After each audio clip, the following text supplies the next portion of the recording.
बड़ा बढ़िया बिरहा सुने के मिलल उधर से महाभारत से। अर्जुन घमंड। अर्जुन घमंड बारे मेहरारू। बारे मेहरारू कैसन रहल बतौला कि जहाँ मैं तहाँ मैं नहीं। दुनिया में भैया जे घमंड कैला जेकरे अंदर गुरूर हो गई, जेकरे अंदर शान हो गई, जेकरे अंदर घमंड हो गई। बाबा घमंड केहू का भैया न रहल न रही। एक न एक दिन भैया घमंड सबको टूट ही के हो। पैसा ले ला।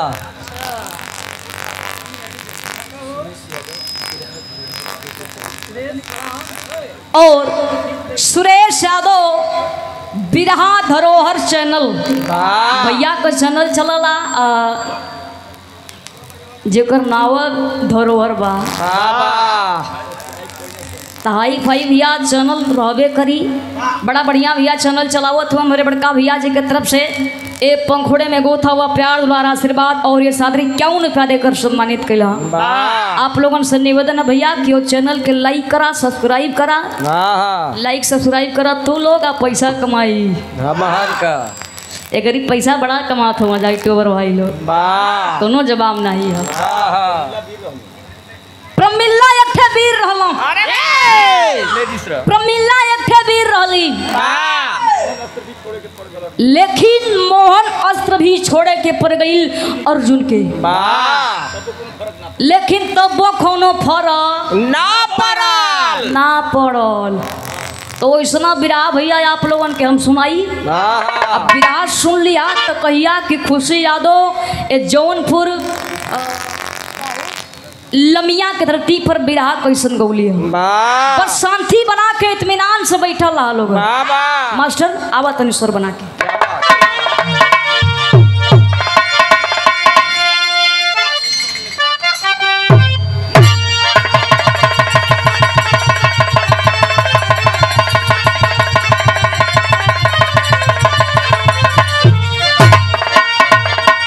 अरे की अब सवरिया रे गोइया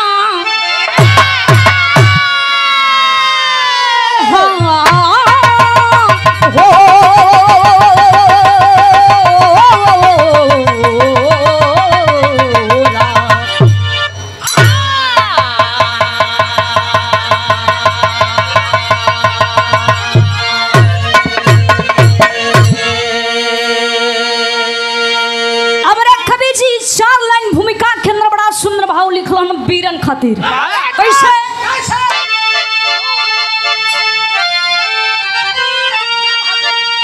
अरे तो पैदा कोई नहीं, तो पैदा कोई नहीं जो करे सामना हमसे मिला ले जवा जंग में। तो उसके पौरुष की पूरी करूं कामना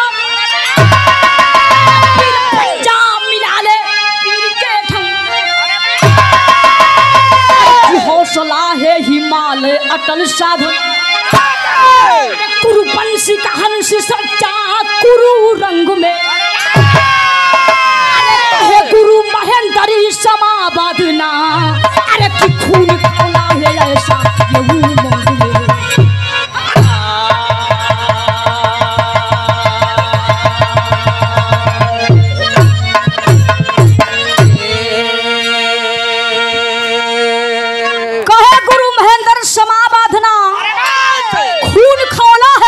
यहू मंग में। एक लाइन मास्टर बिरहा के अंदर कव्वाली का अंदाज है और इस अल्लाह बना क्या हुआ तो मुन्ना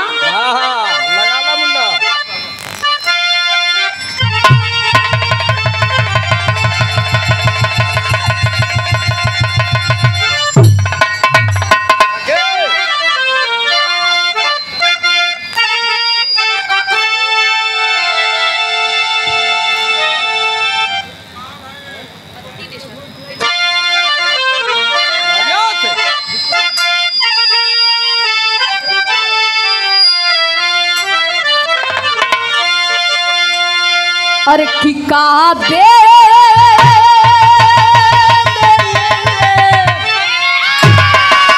अरे की काबे में तेरा जला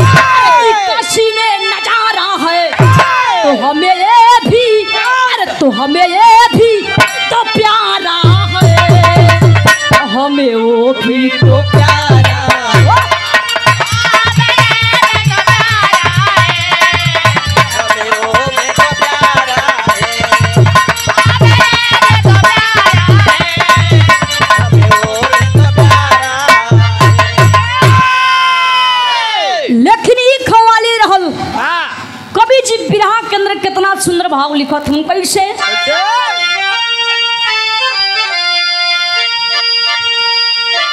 अरे की धरती परी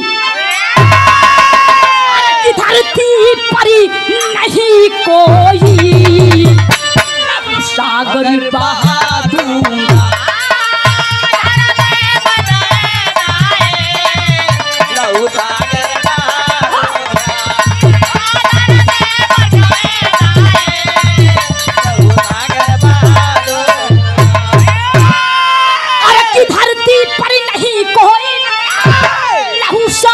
बहा दूंगा तो आए जो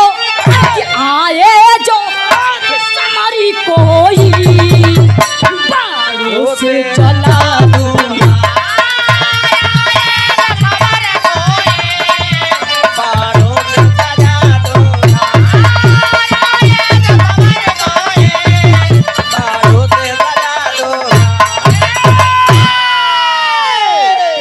बिरहा पर गौर करिया यही जैसे हमरे बिरहा कहानी को शुरुआत हो गई जौहरी सर में कह नाम हो अब पैसा ले ला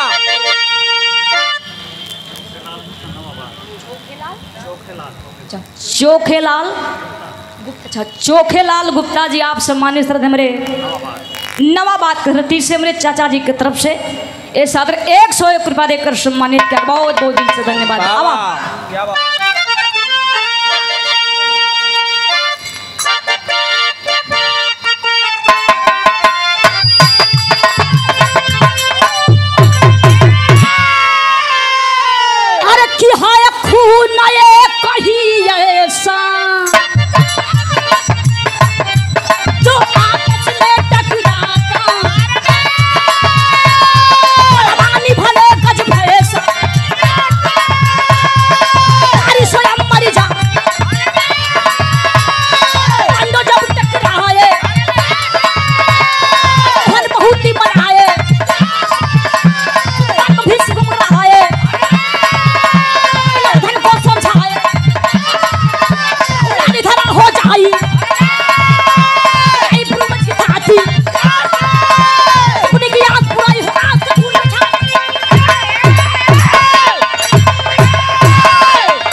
बुढ़ौती में सठिया गल हुआ मानत काहे न हो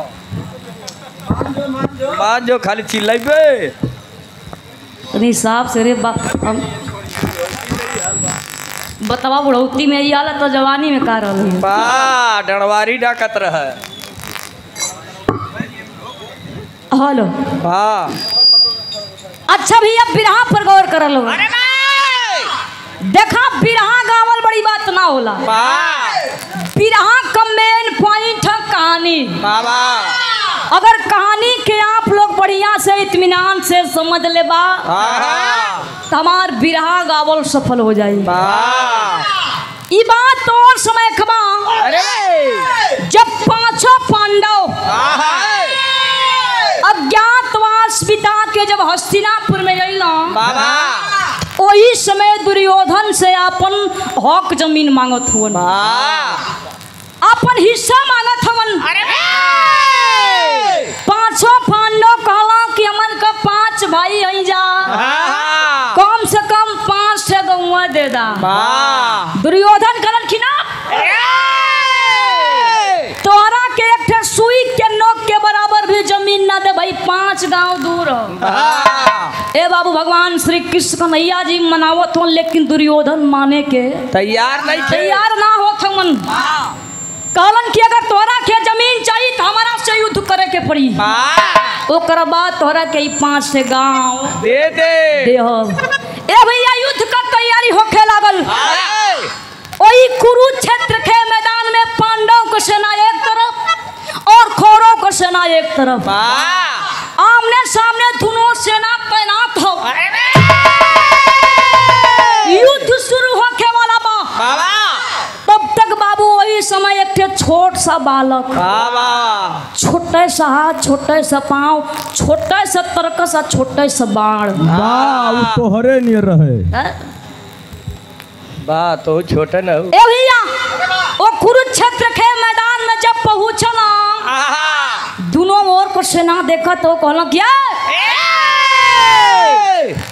ये कुरुक्षेत्र के मैदान में छोट सा बालक के जा का करत हो एक जल्दी यहाँ से भगावा। जब इतनी बतिया बाबू छोट सा बालक सुनल कहलक मार दोनों ओर को सेना आपस में घमंड कहले हुआ लोग देशनी का यादा गदा मार लेके भाजत हुआ कि दोनों ओर का सेना आके हमसे फरियाइले हमार कुछ कर ना पाई। ए भैया भगवान श्री कृष्ण कन्हैया हेलो भैया बैठ कर वजह देखा अवजिया बैठ गई क्या बात हेलो बढ़ावो तरह जब अवजिया बैठा तो देखल कर भैया। ए भैया और समय भगवान श्री कृष्ण कन्हैया जी कहलक अरे बाप रे बाप देखा एक और देखा ए सरवा का जितनी का औकात ना उतनी का बड़न बड़न बात फेंकत हो। और समय वो छोट सा बालक एक ठे बात कहलस का कहल विराम एक ठे गीत मास्टर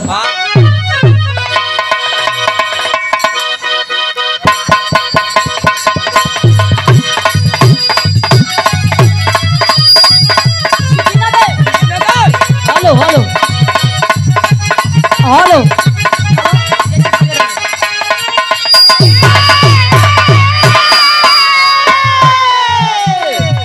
कोनो मेहरारू अपने मर्द से बड़ी परेशान हो गई। एगो बात कहे का कहे पहली राती पायल तुरिला दूसरी राती पाली हो।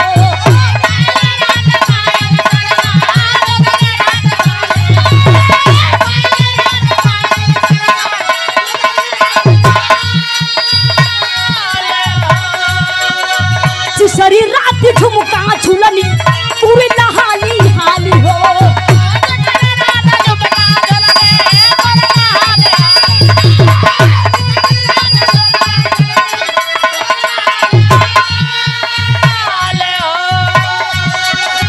नहीं हरी अपना दे बड़े वो रहनवा राजा जी नहीं हरी अपना दे बड़े वो रहनवा राजा जी तमाजा मारे में तुला नए नए कहनवा राजा जी।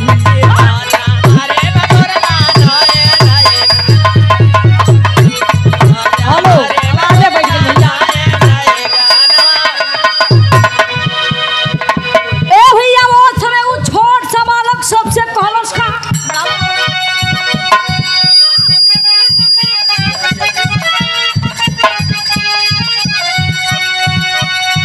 तब के पिया वाला सयतना अरे के करवाई तू की हो।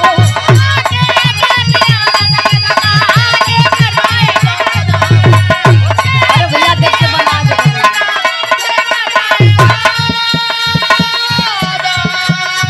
अरे ये भाई तो जन्म वाला जे की से यूं की हो। ये भाई तो जन्म वाला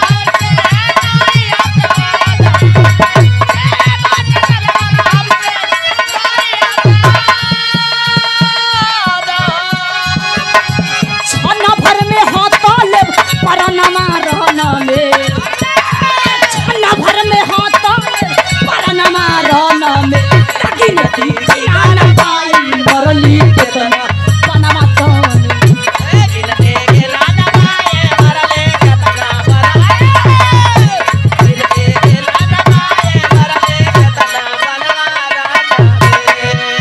ए भैया वो छोट सा बालक कलश किए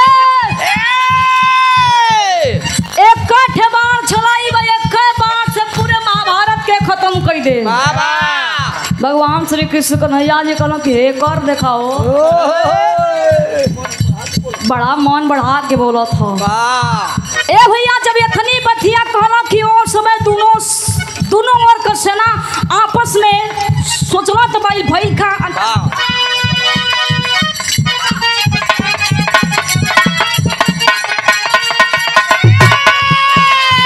दोनों वर्ग से ना टूटल के माये दान में भैया बढ़ा देता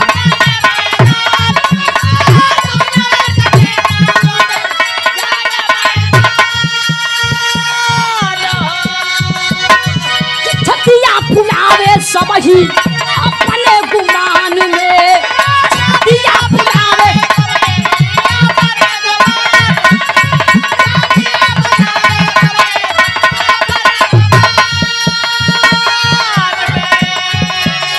जोड़ा मिलल हमरो नाम मर्दनवा रन में, जोड़ा मिलल हमरो नाम मर्दनवा रन में, तबिन की बिना लगाई मरली बेतन बनवा तन।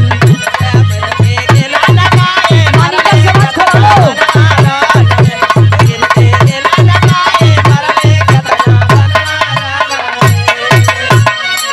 हेलो हेलो भैया मॉनिटर से आवाज खोल हम कहा गाओ थे हमके खुद ना सुना था। वाह भैया बिरहा गावे में बड़ा मेहनत लगेला, इतना मेहनत से बिरहा गावो थे, अगर ना सुनाई तो कुल गावल व्यर्थ हो जाई। वाह लेकिन नीमन से बनाई के रख ले रहा। हाँ हाँ यहाँ खून निकलत है मजाक। अच्छा अच्छा। अरे राम सिंगार गुप्ता कचौड़ी वाले, वाह कचौड़ी गली सुन कैला रजऊ, वाह मिर्जापुर के कैला गुलजार, बड़े ही सम्मान के साथ कचौड़ी के मलिकार महोदय जी, वाह आप सम्मानित श्रद्धेय हमारे बड़े भी आज ये सादर 101 रुपया देकर सम्मानित कैलन। बहुत बहुत दिल से धन्यवाद। वाह क्या भैया हेलो अच्छा मॉनिटर से आवाज खोल दा मालिक। बस अब 10 मिनट का समय है, उतना में तो हम खत्म ही कर देंगे। हाँ दे मन का। हेलो हेलो हेलो छे हेलो बड़ा बाबू ए भैया वो समय वो लड़का कलश किया हमार जोड़ा ये धरती पर केहू पैदा ना आया ना पैदा होई। जब इतनी बतिया भगवान श्री कृष्ण कन्हैया जी सुनल कहला कि लगत हो सरवा बलशाली ह का। ए भैया उनके कुछ कोना में लेके गई कुछ दूरी पर, कहला कि माना थे कि तू वीर हुआ बलवान हुआ बलशाली हुआ, लेकिन हम ऐसे कैसे मानी तोरा से हम परीक्षा लेवल चाहते। ओ छोट सा बालक कलश की कैसन परीक्षा तुहार परीक्षा हमार इच्छा जल्दी ला। कहल कि सुना आई पीपर का पेड़ देखत हुआ ना ए जितनी पतई लगल है एक बार से वो पीपर के पतई के छेदे के हुई।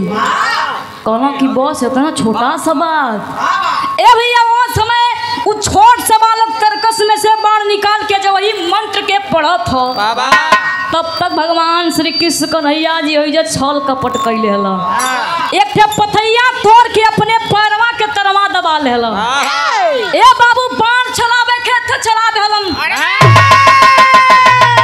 जथनी पथई लगल रहे पूरा पतई के छेदा छेदा छेदा छेदा छेदा छेदा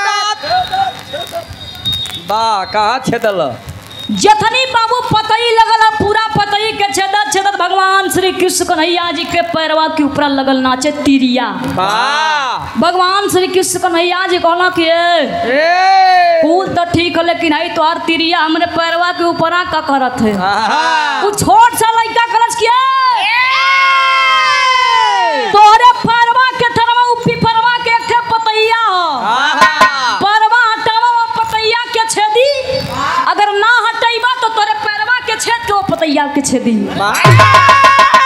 जब इतनी बतिया भगवान श्री कृष्ण कन्हैया जी सुनला बाबू डर के मारे पैर हटा दे कहला कि कौनो ठिकाना छेद दे सरवा देखे में बड़ा छोटा घाव बड़ा गंभीर करत बलशाली है ओहो पतई छेदा गइल। तब भगवान श्री कृष्ण कन्हैया जी कहला कि कुल तो ठीक है लेकिन तोहार परिचय वही ना भई कि तू के हुआ कहाँ से आइल हुआ तोरे माई का नाम कहा तोरे बाबू का नाम कहा तोरे दादा का नाम कहा तोरे दादी का नाम कहा। ए बाबू वो समय भगवान श्री कृष्ण कन्हैया जी अपन ओ लड़का से परिचय पूछलन तो वही का बिरहा में एक गीत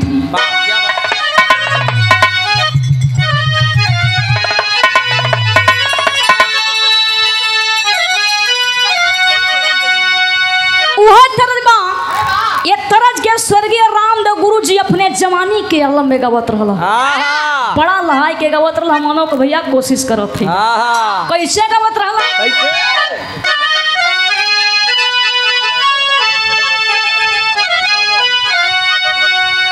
अरे तो गवन कराया पिया घर बैठले गवना कराय पिया घर बैठल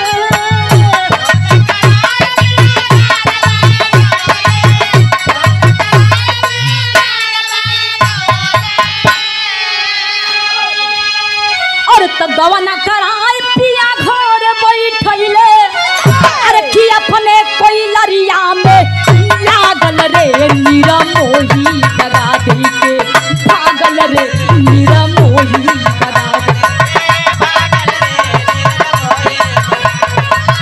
बाबू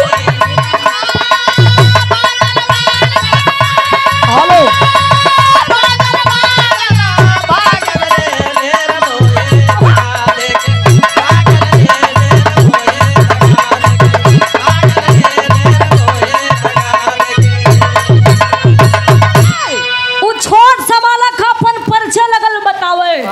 कहलस खा तब बरबरी का नमवा हमार भी मदाता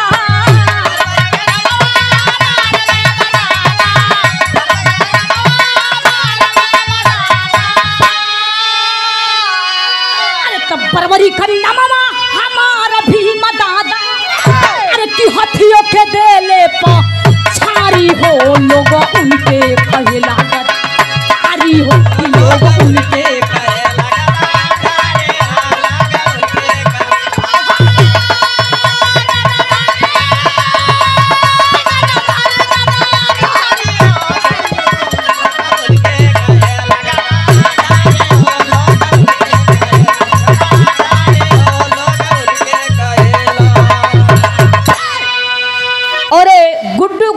सम्मानित मेरे चाचा जी की तरफ से इस भाव पर ए सादर 200 रुपया देकर सम्मानित किया गया। बहुत बहुत दिल से धन्यवाद बाबू घटो थी कछी जी कइले पलनवा कब कंटी का कहम पियली अस्तनावा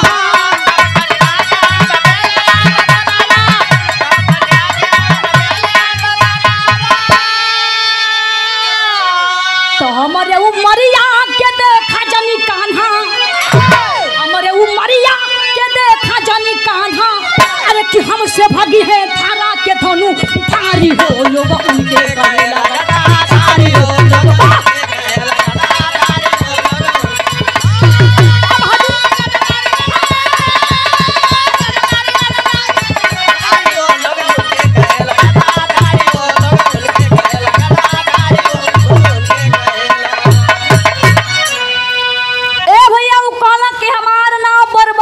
हमरे दादा का नाम भीम हम भीम का नाती है हमरे बाबू का नाम घटोत्कच हमरे माई का नाम कंटिका तब वो समय बर्बरी सवाल कह दिला कि अच्छा ही बतावा वो कुरुक्षेत्र के मैदान में लड़ाई हुई धरती खून चलहु लुहान हुई अच्छा हमसे ही बतावा कि विजय केकर हुई भगवान श्री कृष्ण कन्हैया जी कहला कि बस बेटा अब तू तो असली मौका दे देला कहला कि विजय वही कहोई लेकिन अच्छा ही बतावा कि तू लड़े के करे ओर से आई लला ओ समय बर्बरी कहला कि हमार माई तो कहले रहली कि ये बेटा कुरुक्षेत्र के मैदान में जात हुआ तो जेकरे ओर का सेना कमजोर पड़ी ओकरे ओर से लड़िया दे कन्हैया जेकरे ओर का सेना कमजोर पड़ी हम ओकरे ही ओर से लड़ब तब भगवान श्री कृष्ण कन्हैया जी कहला कि सवाल कैला कि विजय केकर होई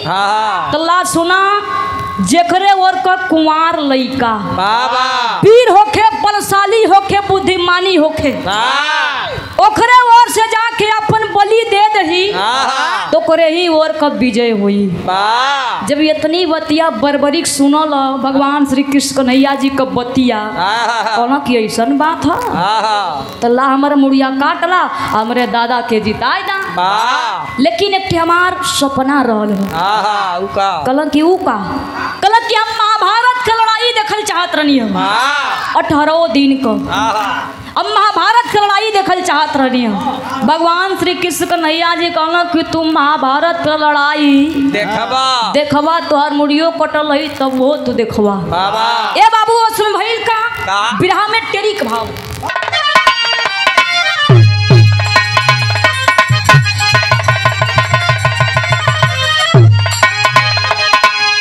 कि मर्दनमा केहू ना रोकी बनवा, मर्दनमा केहू ना रोकी बनवा।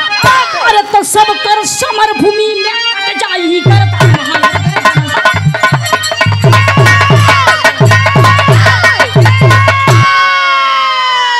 सब कर समर भूमि में कट जाई करदनवा, मर्दनवा केहू ना रोकी बनवा।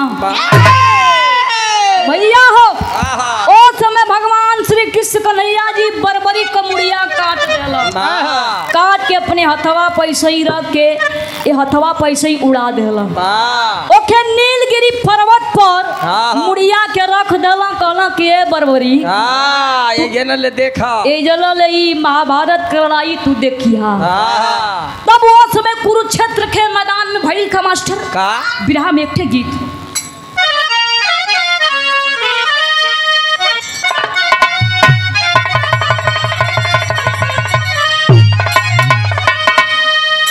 अरे कि माई हो ललनवा दे दा,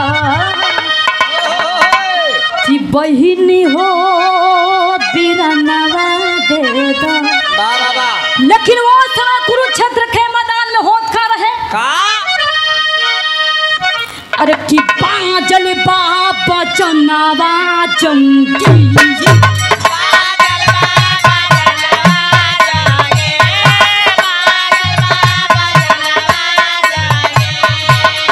कैले जवानावा जंगी।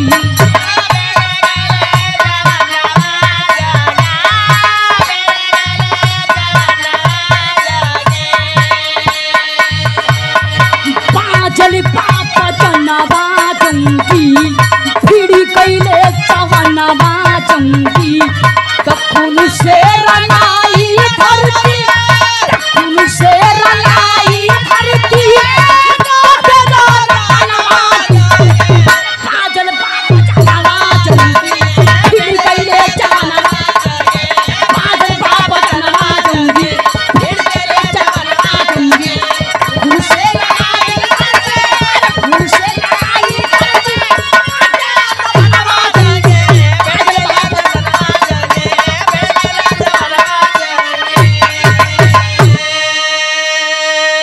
ध्वजा के संहारे रथी परी बैठे भगवान हो।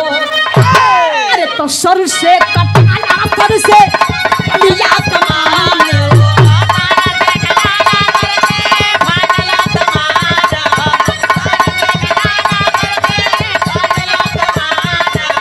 रोवेली जननवा जंगी, मिट गईले खंडनवा जंगी, रोवेली जननवा जंगी, मिट गईले खंडनवा।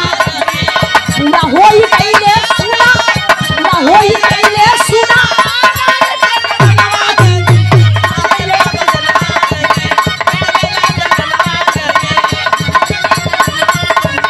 पूरा होई गईले सुना, पूरा होई गईले सुना।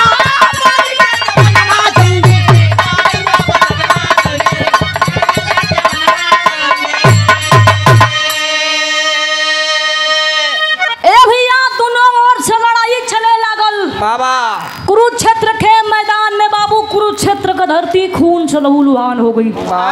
लाश पर लाश ही बाबू कुरुक्षेत्र के मैदान में पटाए केहू से गिनले न गिनाए गुलसिया। आए दिन बाबू रोज सवेरे लड़ाई होखे, लेकिन बाबू लड़ैया होखा तो दू जाने के बड़ा चिंता सतावे लगा। उड़ाला के बिरहा में पापट का भाव।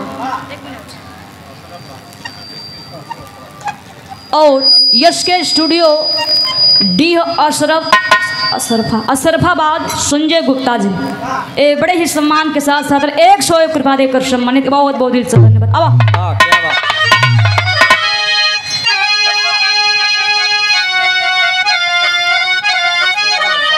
अरे फिर रंगाइल खून से अरे कुरुक्षेत्र कहे धारतिया छतिया फाट पागल फैली छतिया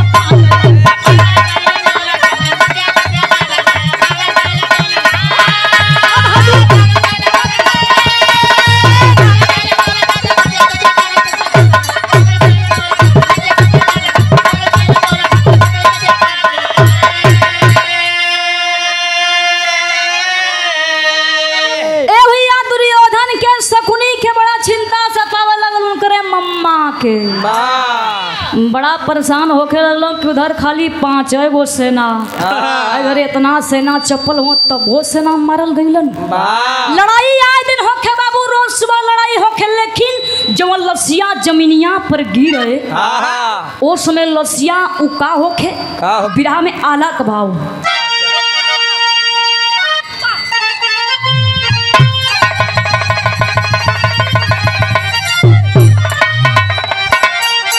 अरे खितड़ी पला हिमालय देखी के बिल खेला सगरवा तो गईले या महाराज खुद सुना थर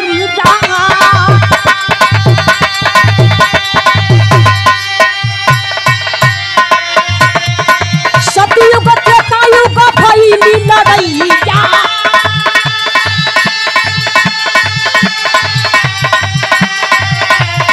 सतयुग त्रेतायुग भइली लड़ैया।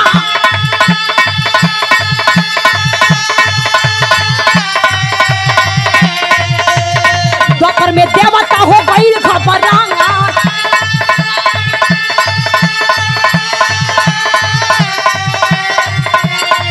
अरे लसिया से लसिया का बल धरती में,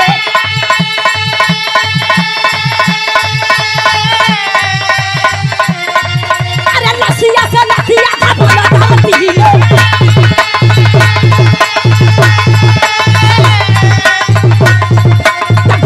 लसिया हो केहू से गिटा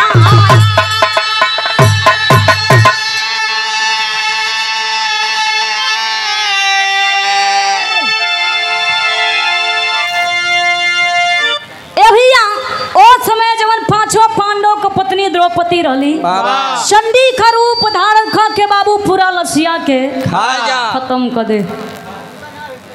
बर्बरी 18 दिन का लड़ाई देखल। महाभारत की लड़ाई जब खत्म हो गई तब ही मलगा छाती फुलावत हूँ, अर्जुन अलगा छाती फुलावत हूँ, कहना कि हम ना रहलो थे तो लड़ाइया केहू ना जीतल, कहना कि ऐसे ना फरियाई। अब चला भगवान श्री कृष्ण कन्हैया जी के पास, वह समझई हाँ ए बाबू भगवान श्री कृष्ण कन्हैया जी के पास पहुँचना, कहला कि ए प्रभु अच्छा ये बतावा कि महाभारत का लड़ाई के जीतल, के करे बल पर जिताई, कहला कि हम ना बताई भाव कटल की मुड़िया बताई। ए बाबू कहला कि चला नीलगिरी पर्वत पर बर्बरी के पास, बर्बरी के पास गईला बाबू। भगवान श्री कृष्ण कन्हैया जी मुड़िया के बुला के अपने हथेलिया पर रख लेला, तब मार भीम अपन ऐठत हूँ, कहला कि हमारा नाती हो, हमारा वाली करी यह कही कि सबसे वीर रहला। ए बाबू भीम जाके कहत हो क्या अच्छा ये बतावा कि महाभारत की लड़ाई के करे वजह से जीतल हो। बर्बरी कुछ बोलत ना हो। भगवान श्री कृष्ण कन्हैया जी कहला कि बर्बरी बोलो तुम्ही को समझाना है। तब बर्बरी कहता कि ये मालिक अच्छा हमसे ही बतावा लो कि दोनों लोग लड़ैया में रहला का। जब ये तनी बतिया भीम सुनला कहला कि अरे कर माथा वथना ना गड़बड़ा गई कहता कि तोहनो लोग लड़ैया में रहला का बताव हम रह लड़ैया केहू ना जीतले हो आई डायरेक्ट मार कथा तोहनो लोग रहला का। भीम अलगे साइड में हो गईला। बर्बरी कहला कि लड़ाई केहू ना जीतलस, बस वो कुरुक्षेत्र के मैदान में दो ही वीर योद्धा दिखत रहना, एक थे भगवान श्री कृष्ण कन्हैया जी, उनकर खाली चक्र सुदर्शन चले तो लोगों को तो था पता ना रहा। और सबसे वीर बलवान रहला तो वो रहला कर्ण, उनके वजह से ये लड़ाई जीतल गई बा। बाबू महाभारत लड़ाई खत्म हो गई। 18 दिन तक महाभारत लड़ाई चलल। पांडवों को सेना जीत गई और कौरवों को सेना हार गई। गुरु घराना कब पर्ची क्या बात चलो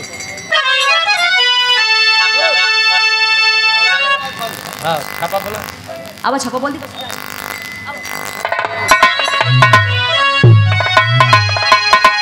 अरे खिंचे जखाड़ गुरु लवटन की लहरे फुलवारी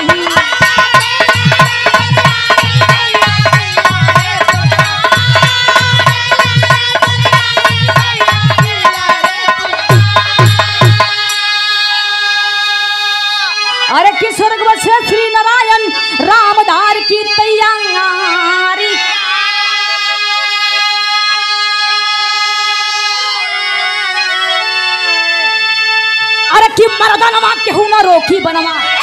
अरे भैया मर्दनवा केहू ना रोकी बनवा। तो खुशी महेंद्र पाल का बिरहा के ये लंघवा मर्दनवा केहू ना रोकी बनवा।